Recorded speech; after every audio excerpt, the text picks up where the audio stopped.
Just like all of you guys, I'm excited and relieved to finally have a release date for WoW Classic. I won't spend too much time going over the news itself because I'm sure you've all already read the details by now and watched plenty of other videos and streams covering it. I just want to give my thoughts on a couple specific subjects. First of all, let's talk about layering. This is according to Wowhead. Instead of balancing players around shards or zones and combining players from multiple realms, layering will allow realms to create a separate instance of themselves to balance their own population.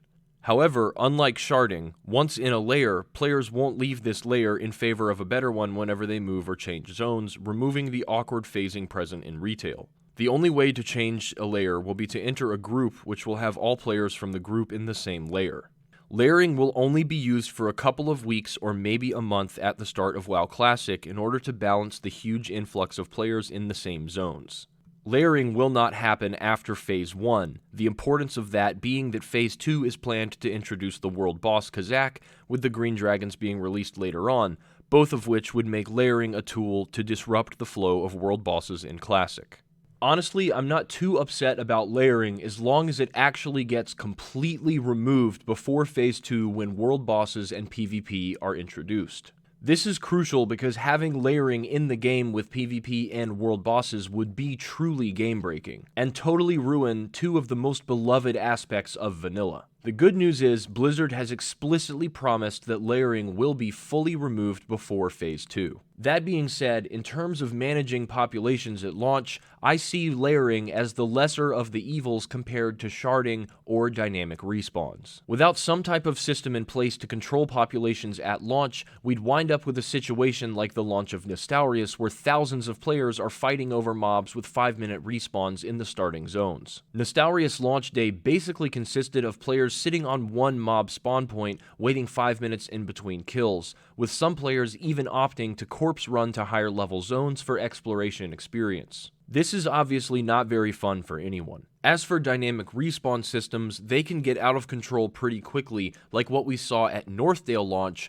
when players basically leveled by sitting in one spot in groups, spamming AoE with nearly instant respawns. The first scenario isn't very fun, and the second scenario is pretty busted. The way I understand it, layering essentially works like this. Let's say a server has 5,000 players online at launch. That server would be divided into 2 layers with 2,500 players on each layer. Layers stretch throughout the entire world rather than specific zones, meaning that moving to a new zone or a new phase won't cause players or NPCs around you to disappear like they would with traditional sharding. You also will never encounter players from other servers the way you would with sharding. The only way you can move to a different layer is by being invited to a group by someone on your server who is in a different layer. The good news is that layering doesn't have nearly as much of a negative impact on the server community feeling as traditional sharding would. The important thing to remember here is that all of the players you encounter will still be players from your server. The bad news is that I foresee layering being pretty easily exploitable in a variety of ways. Let's say you're being corpse camped.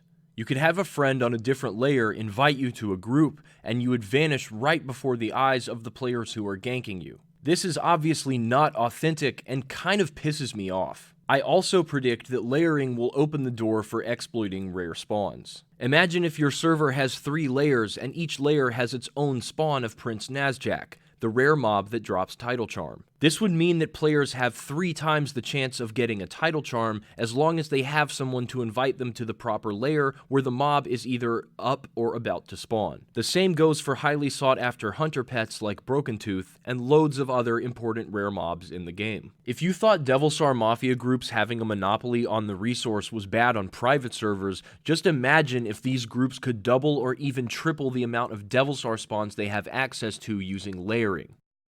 In theory, groups could hop between layers of a server to have access to even more spawns, or have a separate farm team assigned to each layer. All of this really just seems pretty broken and easily exploitable to me. We won't know for sure how rare spawns and layering work until a lot of us actually get our hands on the beta and try this stuff out, but I foresee there being a lot of issues with exploiting here. Lastly, I'd like to touch on the confirmation of cross-realm Battlegrounds. Most people don't picture cross-realm BGs when they think of the vanilla experience, but they were actually a feature added in patch 1.12 at the very end of vanilla. This might surprise some of you, but overall, I'm actually pretty okay with the idea of cross-realm Battlegrounds.